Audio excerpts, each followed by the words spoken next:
¿Se siente el Espíritu de Dios en este lugar o no? Esta demostración fue orada, fue pensada. Le pregunté a Dios repetidas veces si este era el camino que Él quería que yo tomara, y efectivamente este era el camino que quería que yo tomara. Y antes de empezar la palabra del Señor, les voy a explicar más o menos qué es lo que pasó delante de sus ojos, porque todo tiene una historia, todo tiene una razón de ser. Matthew es el de la camisa celeste que decía esclavo, ¿verdad? Él era un cristiano salvo que se perdió en los caminos de este mundo, en los caminos de la carne, en los caminos del diablo, y llega un momento en el que ya no sabe dónde está, cómo llegó a ese lugar, y está perdido, y se empieza a encontrar con un montón de cosas que antes no estaban ahí. Y este montón de cosas son este montón de pecados que todos nosotros cometemos a diario. Los nombres o las naturalezas de los pecados fueron escogidos también de antemano, porque orándole al Señor le pregunté cuáles eran los pecados que más tocan a los jóvenes de nuestra generación, y resulta que son la lujuria, las redes sociales, la pornografía, las drogas, el alcohol, el diablo, el mundo, la carne, y bueno, todas las que vieron aquí, pues adelante. Y vemos cómo Matthew está batallando y trata de batallar él solo. Y efectivamente la primera vez que batalla solo, bota un par de estos pecados, pues. Pero después se vuelven a levantar inmediatamente y se ponen más fuertes y lo agarran más duro. Y no es sino hasta que llama a Jesús, que es nuestro Salvador, y levanta el nombre de Jesús, que es nuestro Salvador, y que Jesús se aparece en la escena, no es sino hasta ese momento que todos los pecados caen. Ahora, lo interesante es que se levantan. Uno cree que Jesús es el Todopoderoso y que con un chasquido de Jesús es suficiente para borrar todo el pecado, y entonces por eso ya soy limpio y nunca jamás voy a volver a caer. Y puede ser cierto, efectivamente puede ser cierto, pero ahí ya viene nuestro trabajo. Jesús lo limpia una primera vez y se caen todos al suelo, pero el diablo, el mundo y la carne, como están arraigados en el corazón de Matthew, se levantan muy rápidamente. Y Jesús llega una segunda vez y vuelve a botarlos. Y si se dieron cuenta, hicimos a propósito que Jesús no tuviese ningún esfuerzo. Entró tranquilo, caminando, y con solo levantar su mano, todos se cayeron al suelo. Ese es el poder de Jesús en nuestras vidas. Y luego llegó la batalla más difícil, que era contra el diablo, el mundo y la carne en su naturaleza más explícita. Y ahí lo agarran con las cadenas nuevamente y empieza esta batalla. Y esta batalla no es que el diablo, el mundo y la carne estén allá afuera jalándonos, no. Esto es dentro de nosotros, lo que pasa dentro de nosotros. El diablo, el mundo y la carne llamándonos y jalándonos y atándonos y tratando de meternos cada vez más en este hoyo. Pero luego viene Jesús otra vez, y ahora sí, con un chasquido lo hizo todo y cayeron. Y fue tan poderoso el poder de Jesús que ahora estos pecados se arrodillan delante de Jesús. Estas naturalezas se arrodillan delante de Jesús, porque dice la Biblia: toda lengua confesará, toda rodilla se doblará. Toda, no solo las nuestras, no solo los seres humanos, no solo los espíritus, todo en esta tierra, todo en esta existencia, todo lo que ha existido, que está por existir y que está existiendo, va a hablar sus rodillas y va a declarar que el Señor Jesús es el Señor y es Salvador. Ahora la pregunta es: ¿cómo llegamos a ese punto? ¿Cómo llegamos al punto en el que Jesús gana la batalla. Porque el tema central de la enseñanza de hoy es contra qué batallamos. ¿Qué es aquello que los jóvenes todos los días pasamos? Y a veces nos llenamos de conocimiento y de teoría, pero no tenemos la práctica o las herramientas necesarias en nuestra vida diaria para combatir esto que está todos los días batallando en contra de nosotros. Y esto que está todos los días batallando en contra de nosotros se llama enemigo. Y la Biblia lo describe así, es el enemigo. Y si se recuerdan, nosotros los jóvenes somos los soldados del Señor. Eso quiere decir que nosotros tenemos que librar algún tipo de batalla. Y esta batalla es de todo lo que nos rodea a diario. Y sí, me refiero a todo.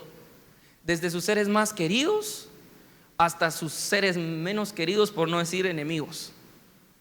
Todo lo que nos rodea está ahí constantemente batallando en contra de nosotros. Ahora, el Señor, para ilustrar esto, me llevó a estudiar una teoría.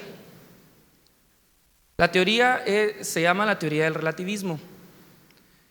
Los universitarios aquí seguramente conocen muy bien la teoría, pues es una doctrina que se enseña hoy a diestra y siniestra. Y esta doctrina se basa en decir que no existe verdad absoluta. Todo es relativo. Por ejemplo, Matthew es muy pequeño a comparación de Chepe. Y para los que no conocen a Chepe, es ese grandote que está aquí siempre. Pero puede ser que Chepe sea muy pequeño o chaparro al lado de Michael Jordan. Entonces, la teoría de la relatividad dice, hey, entonces Chepe no es ni chaparro ni alto. Él no es nada, porque no hay verdad absoluta. Ahora, lo que no se ponen a pensar es que Chepe mide 1.90. No importa si está al lado de Matthew, que mide 1.64, o si está al lado de Michael Jordan, que mide 2.5 metros. Chepe siempre va a medir 1.90. Y la teoría de la relatividad se disfraza de esto, de agarrar las verdades y disfrazarlas. Y entonces una verdad disfrazada efectivamente ya no puede ser absoluta. Es una verdad disfrazada. Entonces resulta que la religión puede que no sea para mí, o Dios puede que no sea para mí, porque mi verdad es otra. Puede ser que la Biblia no sea la palabra de Dios, porque es relativo. Puede que sea para ti la palabra de Dios, pero para mí no lo es. Ahora, si mal no recuerdo, la Biblia dice, y es más, el Señor Jesús lo dice: yo soy el camino, la verdad y la vida. Nadie viene al Padre si no es por mí. Él es la verdad. Eso quiere decir que verdad solo hay una, y la verdad es absoluta, y la verdad es una persona, y la verdad se llama Jesús. Y la verdad es la verdad, no importa si están al lado de Michael Jordan, no importa si están al lado de Chepe, no importa si están al lado de Matthew, la verdad es la verdad. ¿Cómo hace entonces el diablo para agarrar estas verdades y convertirlas al engaño? ¿Cómo lo hace? Y yo soy una persona que vive mi espiritualidad día a día y trato de demostrarlo todos los días de mi vida. Y en esta vida nos encontramos a gente que se une a nuestro camino y camina junto con nosotros, y así encontramos también gente que está siempre tratando de botarnos, de sacarnos del camino. Y la pregunta más frecuente que tengo yo es: ¿por qué no escuchas música del mundo? Y acompañado de eso viene: ¿qué puede tener de malo? Teoría del relativismo. Teoría del relativismo, porque no creen en verdades absolutas. Ahora, ¿qué va de la mano aquí?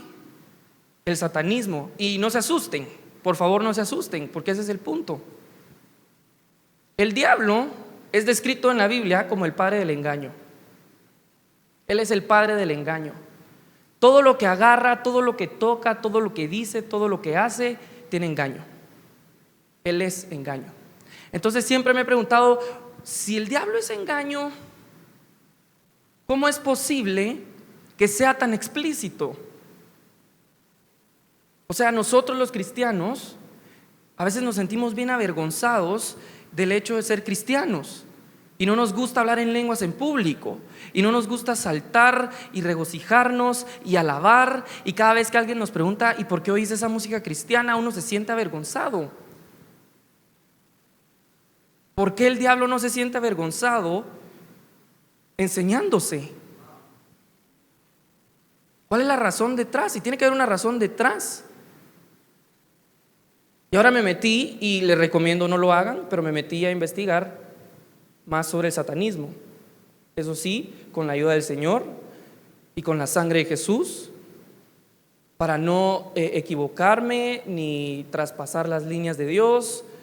Y les recomiendo nunca lo hagan. Pero el satanismo funciona de la siguiente manera.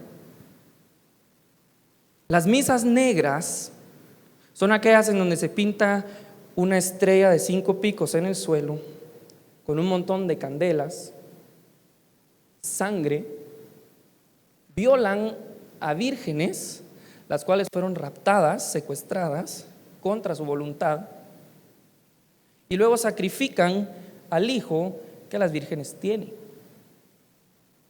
Y eso es lo que todos creemos saber acerca del satanismo. Aquello que se hace en Halloween. Se disfrazan de demonios y de monstruos, y salen todos los demonios por doquier a hacer fiesta. Y dicen encima que Satanás, por no ser omnipresente, solo puede estar en un lugar a la vez.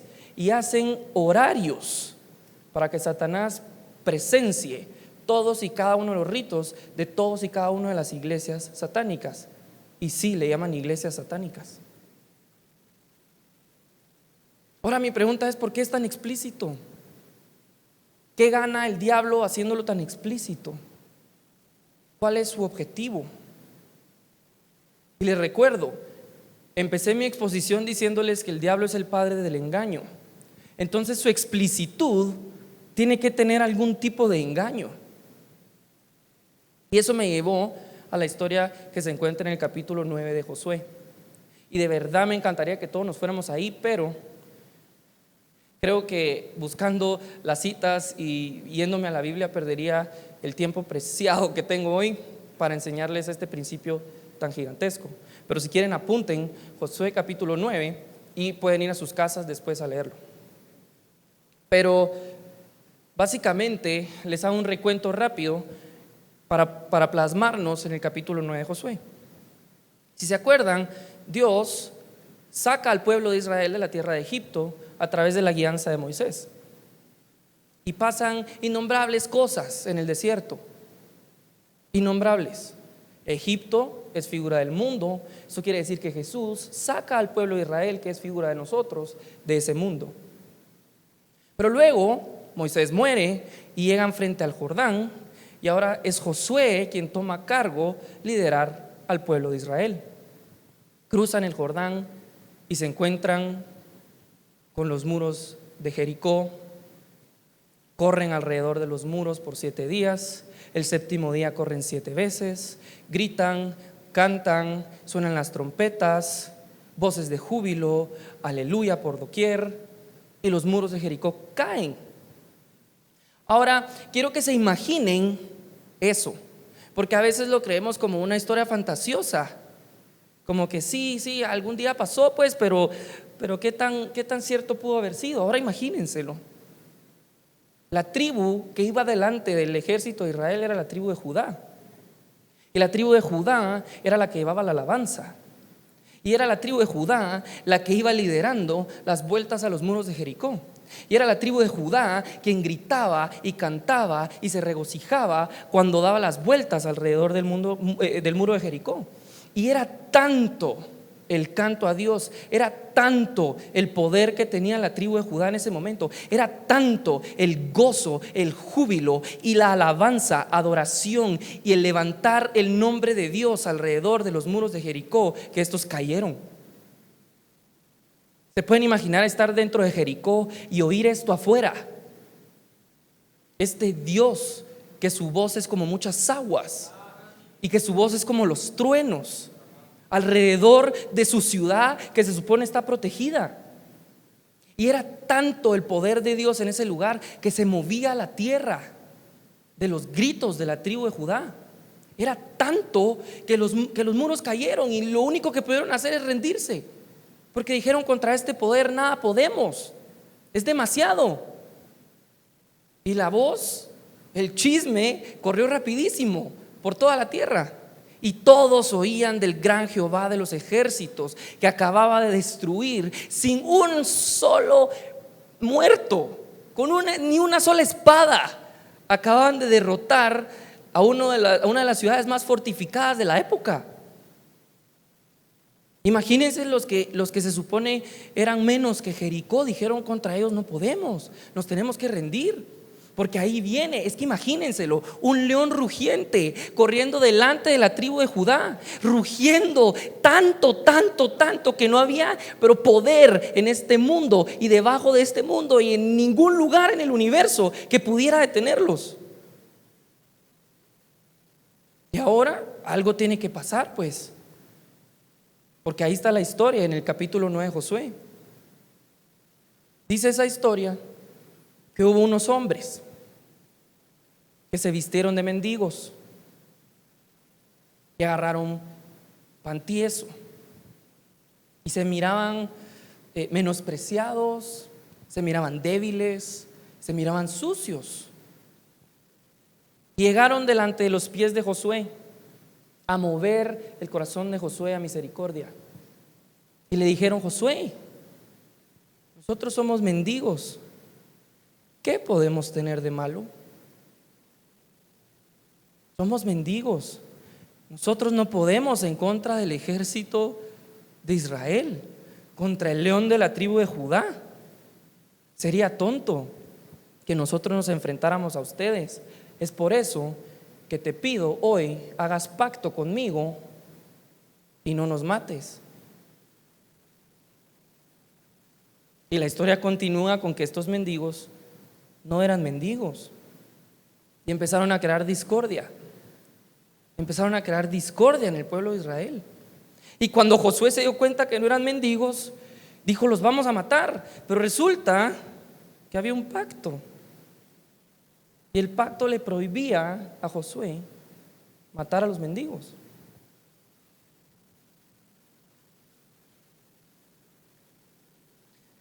El punto al que quiero llegar es este: el satanismo sí, efectivamente es todo eso explícito. Efectivamente es eso que hacen en las misas negras. Y Dios nos guarde con su sangre nunca llegar a presenciar algo por el estilo. Pero eso no es todo acerca del satanismo. El satanismo son esos mendigos que llegan a su vida todos los días a decirles: ¿qué puedo tener de malo?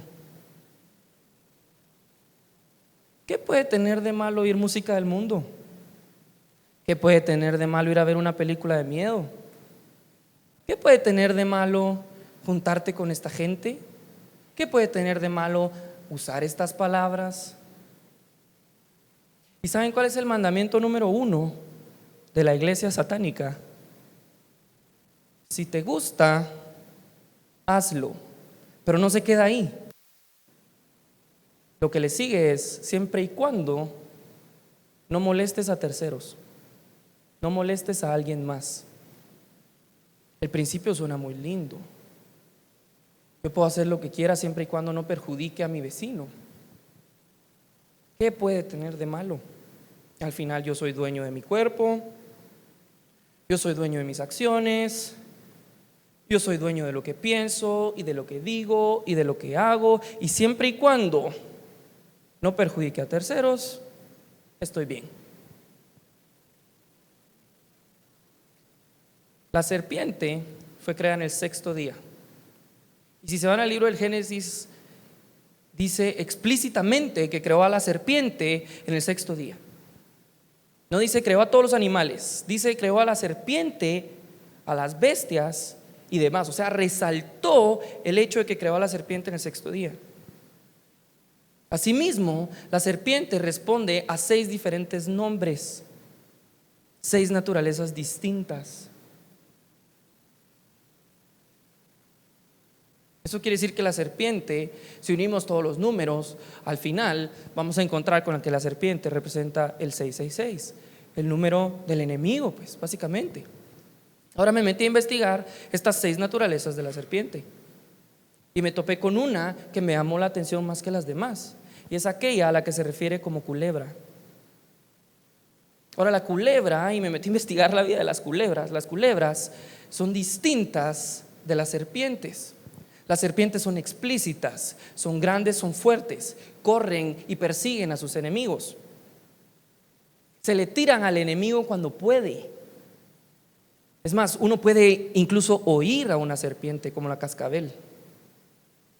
La serpiente hace saber que ahí está, y esa es su presencia. Su presencia está ahí. Ahora la culebra no. La culebra se esconde. La culebra se mete bajo de las piedras. La culebra se esconde bajo de las plantas. La culebra no hace ruido. La culebra espera. La culebra espera hasta el momento en el que alguien pone su pie al lado de ella. Espera que su presa esté en el lugar preciso para no asustarla. Espera el momento para solo meter uno de sus dientes, le basta para envenenarnos. La culebra se esconde. La culebra no es explícita. La culebra son estos mendigos que se esconden, no son explícitos. Ahora imaginémonos el caso en el que, sí, yo soy Satanás, voy a ir a correr en contra de la tribu de Judá que viene destruyendo ciudad tras ciudad, tras ciudad, tras ciudad, tras ciudad, y yo soy grande y fuerte. En 2 segundos lo hubieran destruido, porque el poder de Dios era insaciable. Pero no lo hizo de esa manera, no lo hizo de la manera explícita, lo hizo de la manera más escondida, más sutil, en la que menos nos damos cuenta. Satanás se disfraza de las cosas que menos creemos para entrarse en nuestras vidas. Los juegos de video, los videos de YouTube, una red social, un mensajito. Porque ¿qué puede tener de malo? ¿Qué puede tener de malo? Y créanme que voy a elaborar sobre este punto. Pero entonces, ¿qué es lo que hace Satanás? Pone este estandarte, que es la misa negra, que es la sangre, que es la cruz invertida, que es la estrella con 5 picos, y lo pone ahí para que todos creamos que solamente eso es satanismo. Mientras la canción no diga Satanás eres mi amo, entonces no es satánica. Mientras no haya sangre vertida en el piso o que se viole a vírgenes, entonces no hay satanismo. Y así es como Satanás nos hace creer que no somos satánicos, cuando realmente el participar de las cosas de este mundo, el dejar que nuestra carne se alimente, el dejar que el diablo crezca en nuestra vida y no destruir a los mendigos, es más satánico que eso. Porque estamos engañados y Él es el padre del engaño, y dejamos que el engaño entrara. Y ahora creemos que tenemos la verdad, pero no dice la Biblia: no llamarás a lo bueno malo y a lo malo bueno.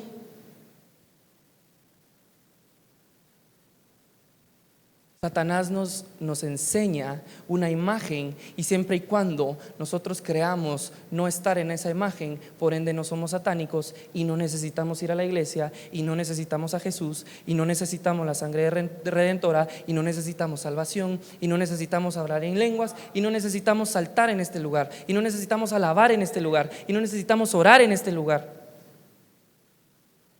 Mentira. El diablo es un mentiroso. Es mentira. Es mentira. Y nos dejamos caer tan fácilmente por presiones de este mundo, por cosas superfluas, por cosas que no valen la pena, por amistades que no traen nada constructivo.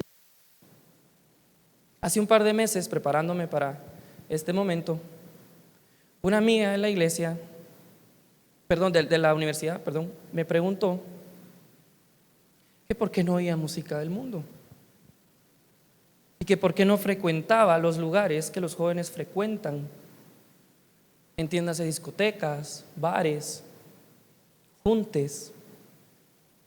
¿Por qué? Y me dijo, ¿qué puede tener de malo? Yo no tomo, yo no fumo, no estoy metido en ningún tipo de drogas. ¿Qué puede tener de malo ir a pasarla bien con sus amigos un día?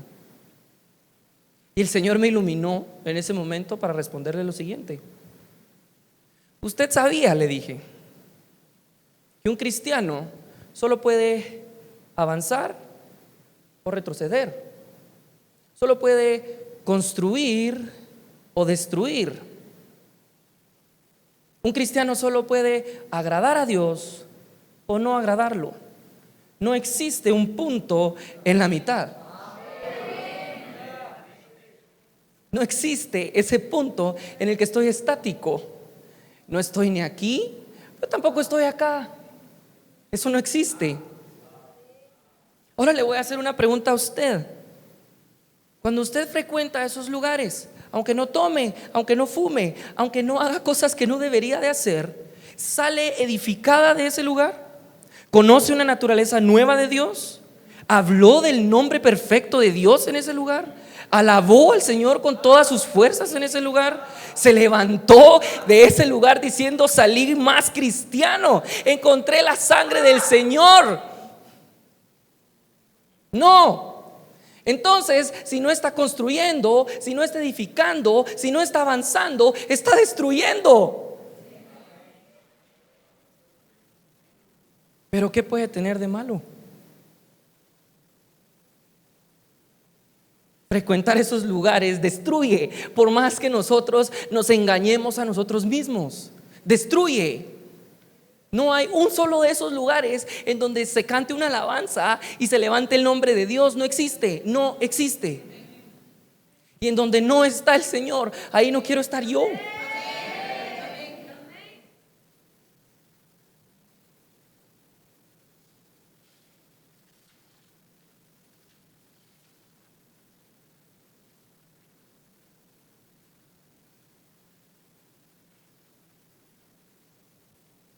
Entonces, edificando sobre este punto, ¿qué es la música? Ok, no tomo, no fumo, no le hago drogas, ni tampoco hago cosas indebidas en las fiestas. Solo llego a pasarla bien y a oír música y a bailar. ¿Pero qué es la música? Regresemos entonces a la historia de la tribu, del pueblo de Israel.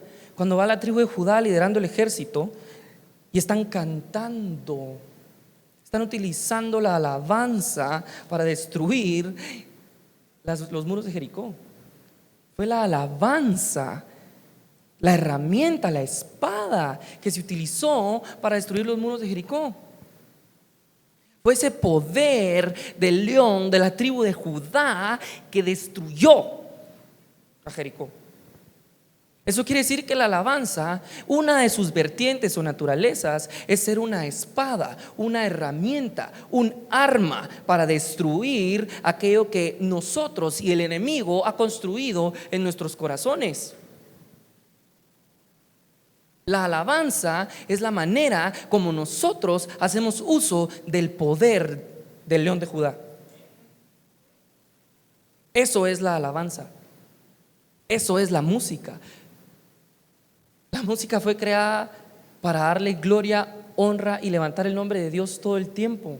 Y Dios es tan misericordioso que nos regala esa naturaleza de la alabanza para entonces luego decir: ok, utilízala para destruir aquello que se ha edificado en tu vida. Y nosotros vamos a estos lugares y oímos música y la cantamos. ¿Y saben qué están haciendo? Alabando. Están alabando. Están usando la música para alabar, ahora no a Dios. Y si están usando la alabanza, a puro tubo tienen que estar destruyendo algo. ¿Qué están destruyendo? El enemigo no se va a destruir a sí mismo. Va a utilizar esa alabanza en esos lugares, en el carro, en la regadera, cuando estemos en el colegio, cuando estemos en la universidad, con los audífonos, con la bocina. ¿Para qué? Para meterse y para empezar a cantarla. Sí, habla del amor, pero no de Cristo, porque Cristo es el amor. Sí, habla del perdón, pero no del perdón de Cristo, del perdón humano. Y luego habla de una basura. Es que es basura. Es basura lo que se están metiendo. Y encima lo están cantando como que si fuera una alabanza digna de ser levantada, cantada y exhibida en público. Entonces, ¿qué está haciendo esa alabanza en sus vidas? Destruyendo. ¿Qué está destruyendo? Lo poco que han dejado que el Señor construya. El Señor edifica. El Señor edifica en nuestras vidas cuando venimos a la iglesia, aunque sea arrastrados, y oímos un poco de su palabra y dejamos que ese poco de palabra se arraigue en nuestros corazones, y luego salimos de acá y nos vamos a meter a esas discotecas y a esos bares y nos ponemos los audífonos y empezamos a oír alabanzas que no son para Dios y destruimos en 2 segundos aquello que apenas si empezó a edificar el Señor. Si esto no es suficiente para exhortarlos a que dejen de oír música del mundo, no va a haber poder que los mueva. No va a haber poder. La música del mundo sí es mala. No se dejen engañar. ¿Qué puede tener de malo? Todo. Todo es malo, todo. Destruye lo que el Señor construye. La próxima vez que oigan, ¿qué puede tener de malo oír la música del mundo? Piensen en un edificio cayéndose. Así de fácil. Me hubiera encantado meterme más en el tema porque hay abundancia de pruebas, pero yo creo que esta era la prueba más fuerte que yo tenía para ustedes. Y el Señor, esta fue la prueba que a mí me dijo que dijera. Así que recíbanla en sus corazones y que esta porción de la palabra los edifique y que ese edificio nunca se caiga. No dejen que la música del mundo los destruya.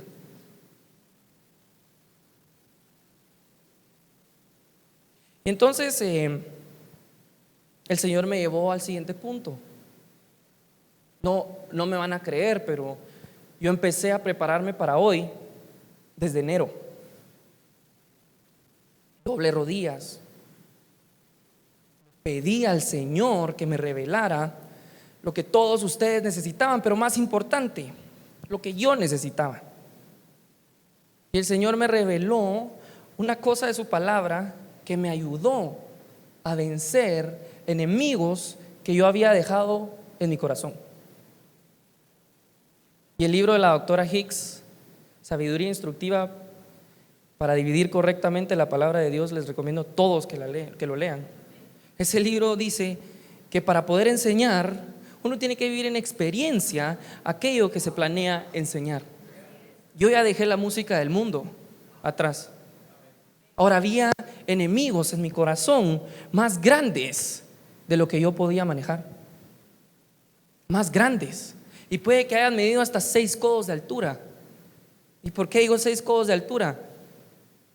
Porque ahí hay una historia en Primera de Samuel de un rey pequeñito, pequeñito, pequeñito, que a los ojos de todos era insignificante, insignificante, insignificante, que apenas si pastoreaba unas cuantas ovejitas y que tocaba muy bien el arpa. David, uno de los personajes más ejemplares de toda la Biblia, era el más chiquitito, chiquitito, chiquitito. Y así era como me sentía yo al lado de este enemigo grandotote, grandotote, grandotote. La historia de David es bien sencilla, pero poderosísima, al menos en esta porción, porque no les vengo a contar toda la vida de David, pero esta porción sí. David, pastor de ovejas, es ungido por Samuel, profeta, como rey de Israel. Pero Dios espera para darle a David el trono. No se lo da de un solo. Estaba esperando a que todas las cosas de la tierra estuviesen alineadas para que recibieran a David. Pero ahora se entera que hay una guerra en contra de los filisteos. Y los hermanos de David, grandes, fuertes, canchones y guapetones, se van corriendo a la guerra. David, con un corazón valiente y guerrero, trata de correr detrás, pero lo paran y le dicen: no, no, no, no, ¿quién va a cuidar a las ovejas? Que David baja la cabeza en humildad y se queda sentado cuidando las ovejas. El papá entonces le dice a David un día: hey, tus hermanos necesitan comida. Así que David agarra la comida y se la lleva al frente de la batalla. Y cuando llega al frente de la batalla, oye una voz de un gigante que medía 6 codos de altura y que tenía 6 piezas como armadura, y que su lanza pesaba 600 ciclos de hierro.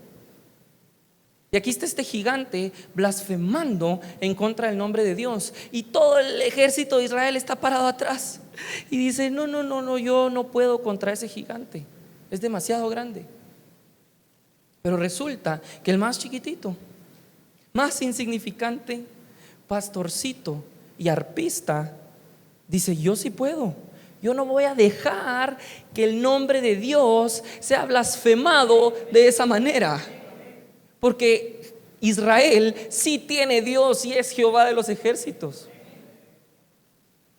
Así que va con el rey Saúl y le dice: Señor, yo puedo contra el gigante. Y todos se burlan, e incluso los 3 hermanos de David que estaban en ese lugar se enojan. Dicen: ¿cómo es posible que se le pase por la cabeza a este pequeño insignificante que puede contra uno de los mejores soldados de los filisteos?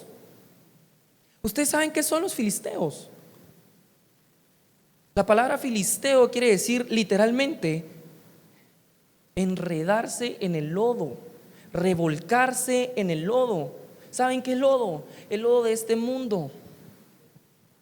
Los filisteos son aquellos que se envuelven en ese lodo.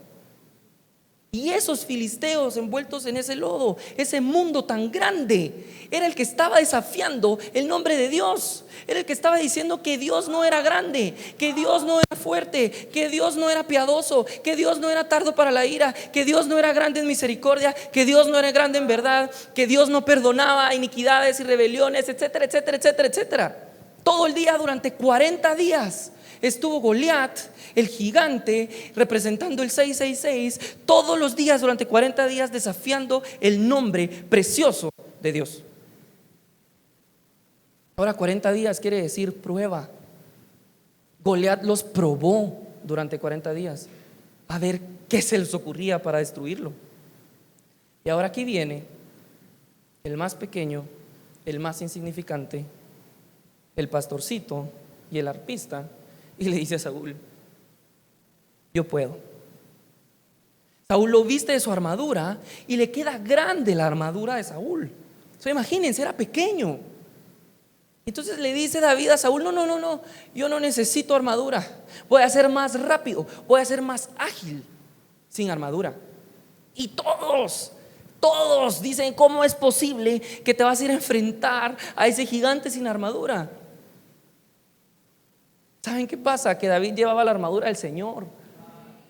David llevaba a Dios delante. David llevaba el nombre de Jehová de los ejércitos delante. Se acercó al río y agarró 5 piedras, 5, y se las metió en una bolsita y agarró su honda y se acercó con el gigante. Y el gigante le responde: ¿por qué me tratan como perro? Mándenme a uno de sus mejores soldados, no a este insignificante. Todavía desafiaba a David, el gigante, en ese momento. Y le dijo el gigante: hoy las aves comerán de tu cuerpo. Y David le responde: no, no, no, momentito, yo no soy el que va a caer, sos tú el que va a caer hoy. Y vas a caer y todo tu ejército va a ser comido por las aves, porque vas a saber que en esta tierra hay un Dios y es Jehová de los ejércitos. Así que Goliat sale corriendo para agarrar a David, y David saca una de las piedritas, la pone en su honda y con movimientos circulares tira la piedra y le pega directamente en la frente a Goliat. y Goliat cae de cara, dice la Biblia, de cara. ¿Cuánto esfuerzo necesitó David para destruir al gigante? Darle la vuelta a su mano. Ese fue el esfuerzo que necesitó. ¿Saben por qué? ¿Saben por qué? Porque la piedrita que tiró representaba una de las letras del nombre de Jesús, compuesto por 5. Bastó una letra del nombre de Jesús para derribar al gigante de cara. La letra que representa esa piedrita es la letra Hei. Y si ustedes investigan más sobre la letra Hei, se van a encontrar también con que en el altar de oro del incienso, el incienso que se utilizaba tenía 5 ingredientes. Y los 5 ingredientes representan cada uno una de las letras del nombre de Jesús. La letra que utilizó David para pegarle en la frente a Goliat fue la letra Hei, que representa el estacte en el incienso. Y si ustedes van a investigar lo que quiere decir estacte, quiere decir literalmente fluir hacia abajo.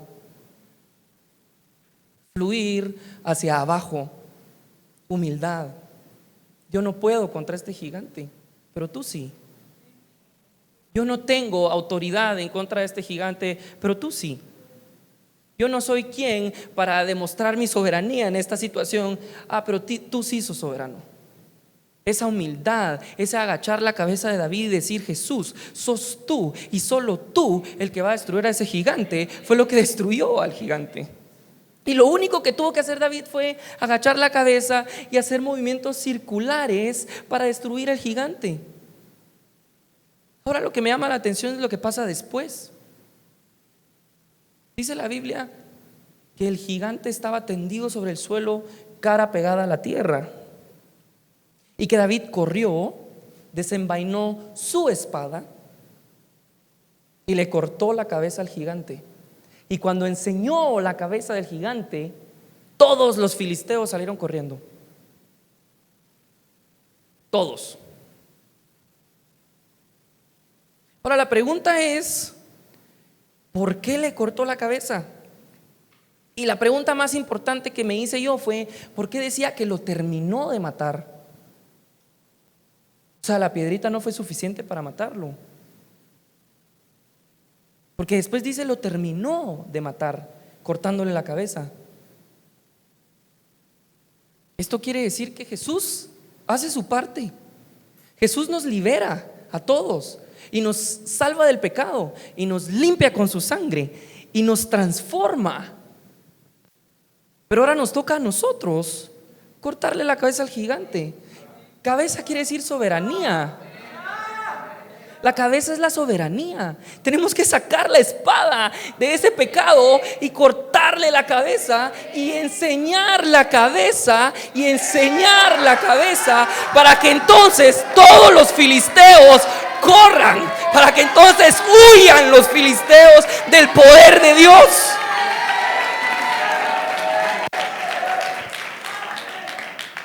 ¿Cómo le hacemos para cortarle la cabeza a esos pecados?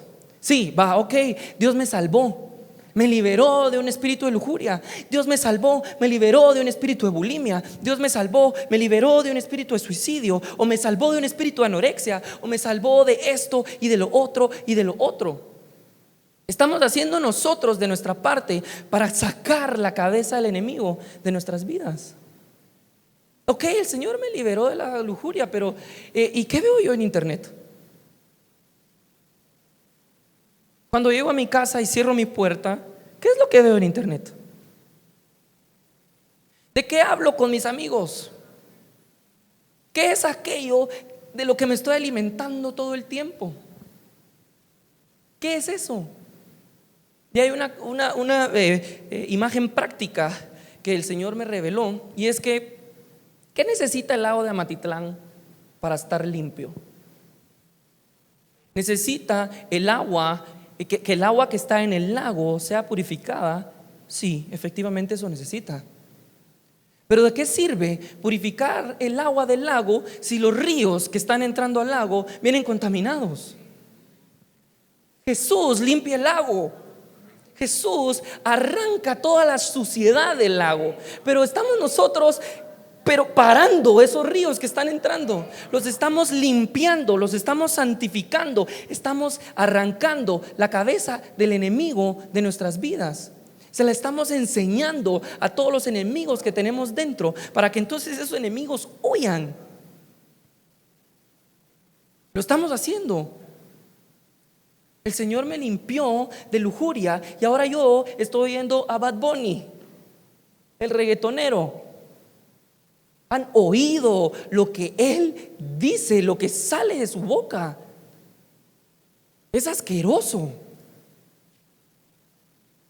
Entonces sí, el Señor me liberó, pero estoy yo cerrando esas puertas, estoy yo tomando esas decisiones radicales.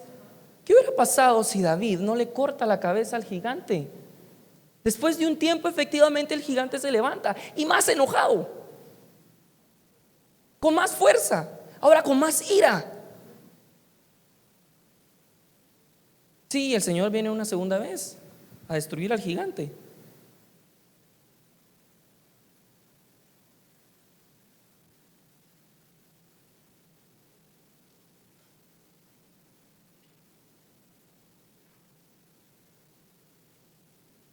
Bueno,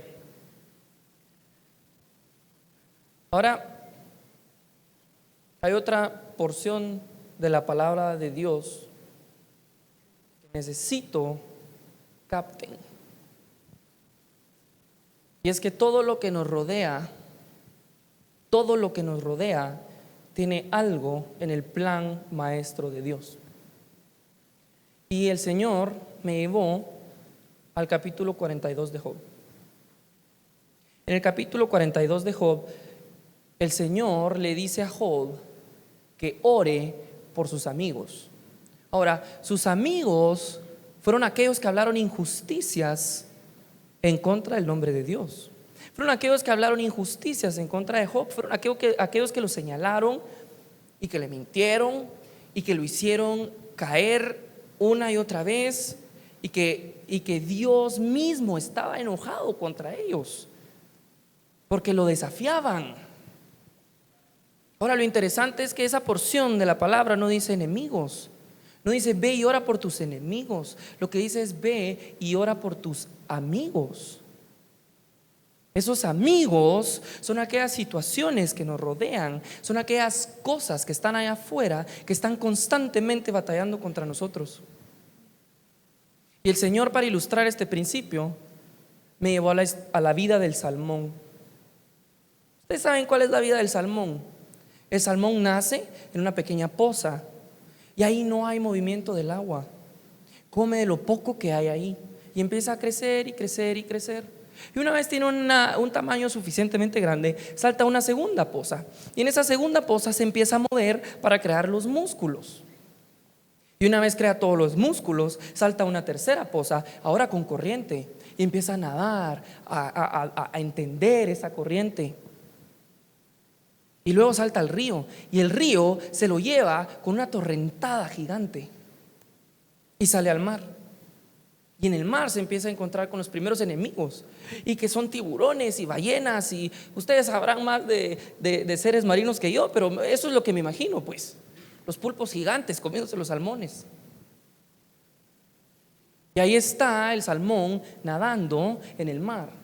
Y hay unos que huyen de aquellos grandes enemigos, y hay otros que caen directamente en la boca de los enemigos, y los enemigos se lo comen. Pero estos pocos salmones que se logran salvar, con su olfato regresan al río donde salieron. Con su olfato huelen la corriente de donde salieron inicialmente. Así que a través del olfato y en contra de adversidades, enemigos, regresan al río. Y ustedes dirán, ok, ya regresaron al río, qué bonito. No, pero es que ahora es empezar a nadar en contra de la corriente. A nadar en contra de la corriente. Y empiezan a nadar en contra de estas aguas correntadas fuertísimas. Y no solo eso, empiezan a venir palos y piedras y un montón de obstáculos que matan a muchos salmones. Hay salmones que incluso saltan del agua y prefieren morir fuera del agua. Y luego que pasan eso, empiezan a ver que hay osos. Y los osos los pescan y se los devoran. Y luego hay unos cuantos salmones que regresan al lugar de donde nacieron. ¿Y saben para qué? Para poner la semilla en los huevos y morir. Regresan al lugar de donde nacieron para morir. Y dice el libro del Apocalipsis que hay un grupo de personas. Y ese grupo es de 144,000. Y ese grupo de personas son los que nadaron en contra de la corriente. Son los que nadaron en contra de la corriente, porque dice la Biblia que siguieron al Cordero por donde fuera que fue. Y si mal no recuerdo, la vida del Cordero terminó en la cruz muriendo. El camino del salmón termina en la cruz muriendo. El camino del cristiano termina en la cruz muriendo. No importa las corrientes, no importan las piedras, no importan los palos, no importa Goliat, no importa Jericó, no importan los enemigos. Ellos van en contra de la corriente y regresan al lugar en donde empezaron.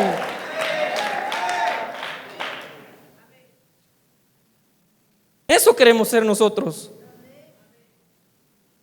Y ahora está Dios diciendo: ora por esos amigos, por ese oso y por ese palo y por esa piedra y por esa correntada y por ese pulpo y ese tiburón y esa ballena. Ora por ellos. Pero Señor, son mis enemigos. No, son mis amigos. Son mis amigos. ¿Por qué? Porque son esos amigos los que me llevan de regreso a la cruz.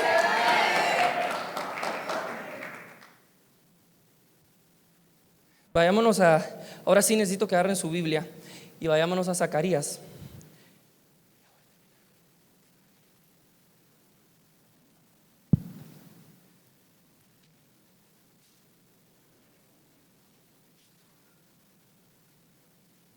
Zacarías 13, versículo 6.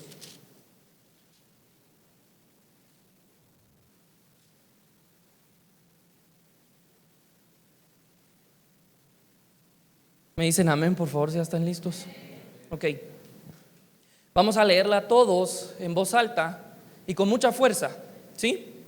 Y dice, empieza con el versículo 13. Perdón, el versículo 6, perdón. Empieza con: y le preguntarán. ¿Listos? 1, 2 y le preguntarán: ¿qué heridas son estas en tus manos? Y él responderá: con ellas fui herido en casa de mis amigos. En casa de mis amigos. Jesús fue herido en casa de sus amigos, en las manos. Eso quiere decir que sus amigos lo clavaron a la cruz. Fueron sus amigos los que lo clavaron a la cruz. Y es ahora Dios diciendo: ora por tus amigos, bendice a tus amigos, bendice a ese papá y a esa mamá que se divorciaron, bendice a esa familia que te hirió, bendice a tu amigo que habló falsedades de ti, bendice a todo lo que te rodea, bendice al Señor por haberte sacado de Jericó y por haberte sacado de Egipto y por haberte dado la victoria sobre Goliat, y bendice al Señor porque todas esas cosas fueron las que te clavaron a la cruz. Y más adelante, y me encantaría llevarlos, pero ya no tengo tiempo, dice en Colosenses 2:14. Colosenses 2:14 dice que Jesús tomó ese decreto, ese papel que se tenía en contra de nosotros, que contenía nuestro pecado, ese papel en donde estaba escrito cada cosita que nosotros hicimos, cada pecado que cometimos. Y esa cosita Jesús la clavó a la cruz. ¿Saben qué quiere decir eso? Que Jesús nos clavó a nosotros a la cruz. Dejemos que Jesús nos clave aún más. ¿Saben cómo?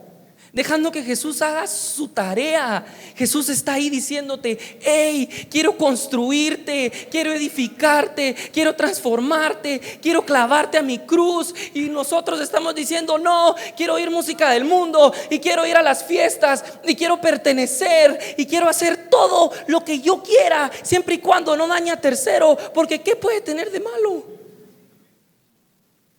Y duele Duele muchísimo clavarse a la cruz. Pero ¿saben qué pasa cuando el clavo topa?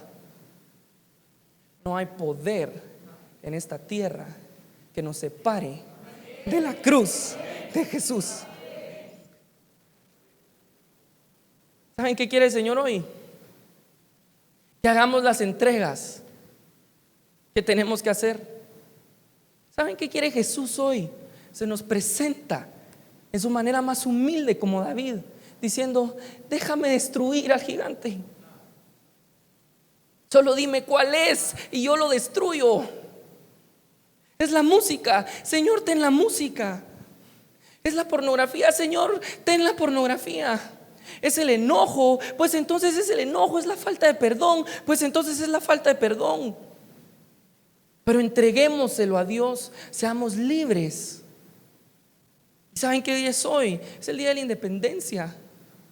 El Señor planeó esto desde su eternidad. ¿Saben por qué? Porque el Señor quiere que ustedes sean independientes de estos pecados. Quieren que sean libres de estos pecados. Pero todo está ahora de su lado. El Señor ya ganó la batalla. El Señor ya le pegó en la frente a Goliat. Les toca a ustedes hacerlo. Me toca a mí hacerlo. Estamos todos dispuestos a hacerlo.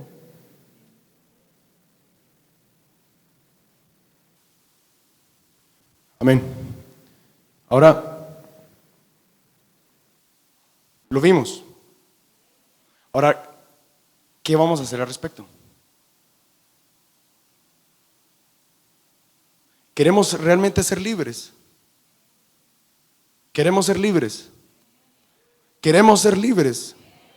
Amén. Entonces está en nuestras manos. ¿Por qué? Jesús ya murió por nosotros. Ya tenemos su sangre. Ya tenemos su nombre. Lo único que tenemos que hacer es echar mano de lo que Dios ya hizo por nosotros. Amén. Ahora vamos a hacer algo. Ahí donde estemos, pongámonos de pie. Quitemos nuestros ojos de cualquier persona, cualquier cosa. Pongamos nuestros ojos en Jesús. Y hagamos una elección firme hoy por Jesús. Ya Jesús derramó su sangre por nosotros. Su sangre nos limpia de todo pecado. Empecemos por ahí. Si nosotros hemos fallado, si hemos echado mano de las cosas de este mundo, si nosotros nos hemos metido en cosas de este mundo, lo único que tenemos que empezar a hacer es confesarle nuestra culpa al Señor, reconocer que somos culpables, arrepentirnos, y Jesús nos va a limpiar. Amén. Empecemos por eso. Bendito Jesús. Señor Jesús, confesamos nuestra culpa. Ahora ustedes díganselo al Señor. Yo puedo orar, pero ustedes díganselo al Señor. Bendito Jesús, soy culpable. Hagámoslo personal. Señor Jesús, soy culpable. Me arrepiento. Perdóname. Soy culpable de haber visto estas cosas. Soy culpable de haber abierto estas puertas. Soy culpable de haber escuchado esta música. Soy culpable de haber escuchado a estas personas. Soy culpable de haber ido a estos lugares. Me arrepiento de haberlo hecho. Me arrepiento porque lo que pensé obtener nunca lo obtuve, porque sé que te desagradé. Soy culpable, me arrepiento. Perdóname. Si confesamos nuestros pecados, Jesús es fiel y justo para perdonar nuestros pecados y limpiarnos de toda maldad. Bendito Jesús, soy culpable, me arrepiento, perdóname. Ahora, si necesitamos seguir confesando y arrepentirnos, sigámoslo haciendo. Pero si ya lo confesamos, sepamos que cualquier cosa que nosotros confesemos al Señor Jesucristo y nos arrepintamos, Jesús nos limpia, Jesús nos perdona. Y lo que el Padre va a ver es su sangre, la sangre de Jesús. Ya no nos va a ver a nosotros, ya no va a ver nuestra culpa, va a ver la sangre de Jesús. Amén. Ahora, si ya nos arrepentimos, vamos a hacer una demostración. Si realmente queremos ser libres, el simplemente arrepentirnos no nos va a liberar. Arrepentirnos nos libera de lo que acabamos de hacer, pero queremos ser libres de esas cadenas. Queremos ser libres de esas cosas en las que nos metimos. Ahora cortémosle la cabeza a Goliat. Amén. Ahora queremos cortarle la cabeza. Ahora hagamos una demostración. ¿Qué es lo que hizo David para cortarle? Primero, para botar a Goliat a sus pies. Lo que hizo David es usar su onda. Ahora eso lo hemos aprendido y Estefan lo mencionó. Usemos nuestra onda. ¿Qué es nuestra onda? Es nuestra alabanza. Amén, es nuestra gratitud. Ahora usemos esa onda. ¿Y qué es lo que vamos a usar? ¿Qué vamos a mover en esa onda? Es la piedra. Esa piedra representa una de las letras de Jesús, una de las letras del nombre de Jesús. Ahora, ¿qué conocemos de Jesús? Ustedes tienen su propia experiencia. Agarren su propia experiencia. Agarren la misericordia de Dios que Él ha tenido con ustedes y empiecen a levantar esa onda. Ahora hagámoslo. Ustedes agarren su onda en su mano y empiecen a ondear esa onda. Empiecen a agradecer por lo que Jesús, Él ya hizo por ustedes. Empiecen a agradecer y alabar al Señor por su perdón, por su misericordia, por su gracia. Empecemos a ondear esa piedra. Empecemos a levantar el nombre de Jesús. No necesitamos una letra de alguna canción. Empecemos a levantar lo que ya conocemos de Jesús.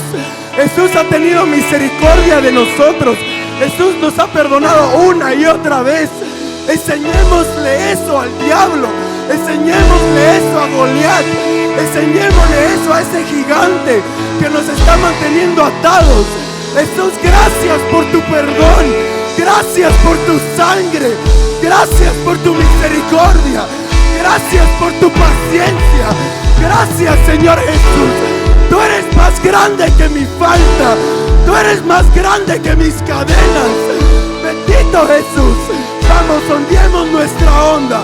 Vamos, ondeemos nuestra onda.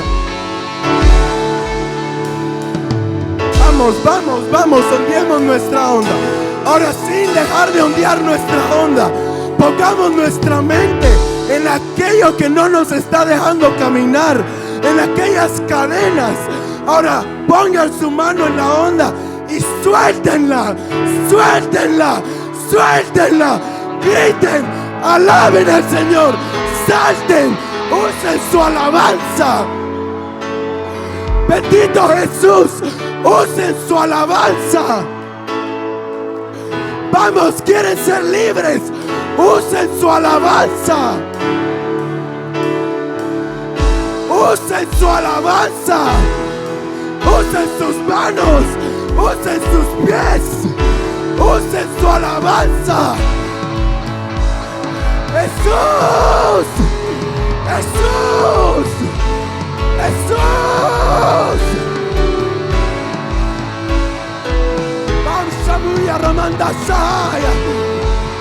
No paren hasta que no tenga cabeza. Jesús. Bendito Jesús. Bendito Jesús. Bendito Jesús. Alabanza significa verse ridículo. Seamos ridículos. ¡Ah!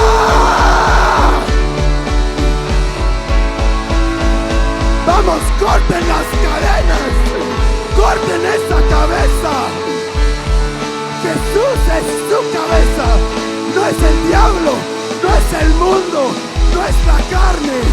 Es Jesús. Vamos allá.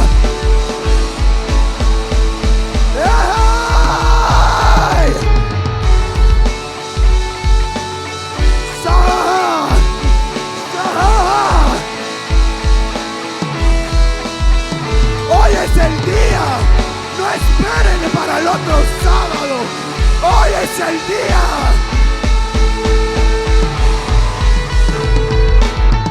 ¡Hey! Ramasaya. Vamos, hoy es el día. Ramandasaya. Vamos a Samuya.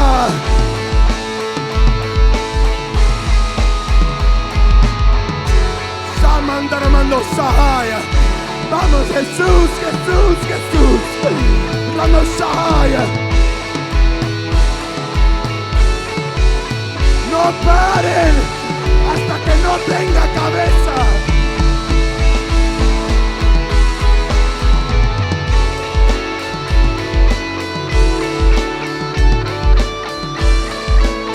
No tenemos por qué seguir atados.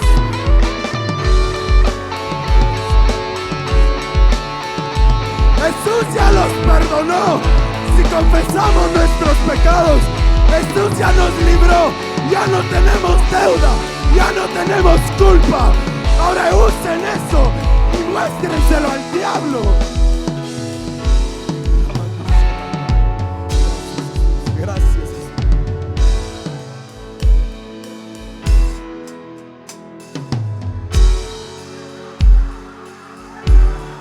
Gracias, Jesús.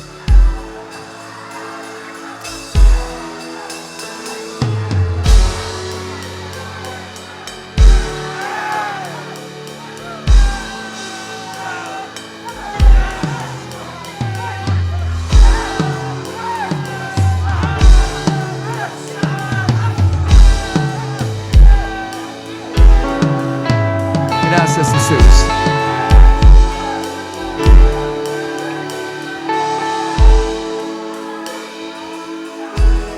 Una cosa más, una cosa más, una cosa más. Ahora, algunos de ustedes ya obtuvieron su victoria, pero todos vamos a pasar al frente y nos vamos a postrar delante del Señor. Y nos vamos a humillar delante de Dios de la manera más profunda posible. Y vamos a hacer una nueva entrega. Sé que algunos de ustedes estaban muriéndose por pasar, pero de esta manera nadie va a saber quién es el que se estaba muriendo por pasar. Pero Dios está trabajando con algunos. Y el Señor me mostró que solo postrándonos va a terminar de romper esas cadenas.